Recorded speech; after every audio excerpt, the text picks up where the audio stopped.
everybody, and welcome back to Time to Go. Bob here. Thanks so much for stopping by today. So today, guys, we're going to be taking a look at a watch that's been kind of long overdue here on the channel, considering it's from one of my more favorite affordable watch brands, Orient.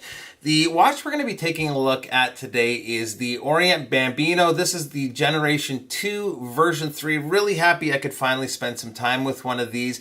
Now, this watch was actually sent into the channel by a friend of mine. He is a watch and EDC gear enthusiast. He's on Instagram at TechWriter, and he's got some really great content, so make sure to give him a follow. I'll leave a link below. So let's spin the camera around and we'll take a closer look at the watch. Alright guys, so before we get into the Bambino, I just have to say my own collection is much heavier on the sports watch side of things with divers, field watches, that sort of thing. I don't often wear dress watches, but this is a watch, especially after seeing it in person, that I could really see wearing in the rotation.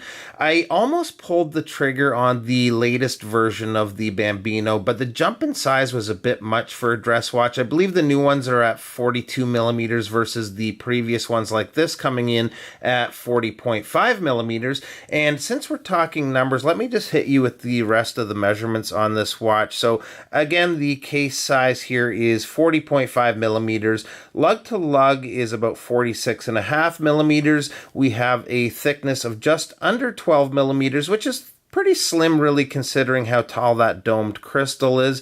The crystal, by the way, is a mineral crystal. Looks really great on the watch. Now, one negative when it comes to the measurements on the watch is the lug opening, and the lug opening here is 21 millimeters. I do have one other watch in the collection with that same lug opening. That is the SRPC 33K1. It's a Seiko I had on the channel here a few weeks ago. And I will say, though, if you have a soft enough leather strap or NATO, you can compress them a little and get them between the lugs, and they look just fine. Now, the water resist is 30 meters, and the watch houses the Orient F6724 hacking and hand winding movement. When it comes to the dial on this particular version, it's just such a clean design, especially with that simple handset. The hour markers with the applied ones at the 3, 6, 9, and 12, and the painted ones between those look so sharp to me. The applied markers give the dial that little bit of extra interest. The dial overall is really well laid out with just enough going on to not be too sparse. Up top, we have Orient Automatic printed along with the applied logo.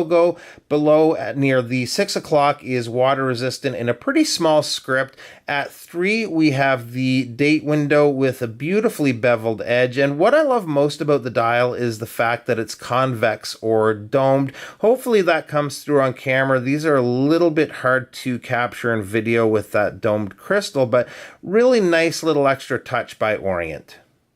So the case on this one is simple and to the point like the rest of the watch, but a really nice design that looks great with the polished bezel up top, as well as the tops of the lugs, contrasting that brushwork along the case sides. Now, the crown here, you'll see if you can make it out, is signed with the Orient logo. Not a screw down crown, and if we give it a little wind, you can probably hear that it's a little loud to wind, and I actually kind of like that. It reminds me of the winding action on some of my vintage watches.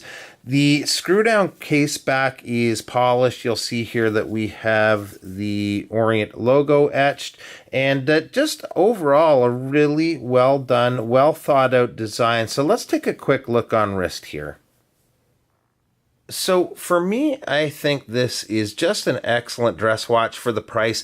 I know if you search best dress watch under whatever given price, $200-300, these always pop up, and I think it's for good reason. I can't think of a better option for the money off the top of my head. Now, that being said, there are a couple of issues I could see some people having with this watch. One is the size. I have over a 7-inch wrist, about a 7.25-inch wrist, and I love the fit, but I can totally see it being a little big for a dress watch for some people.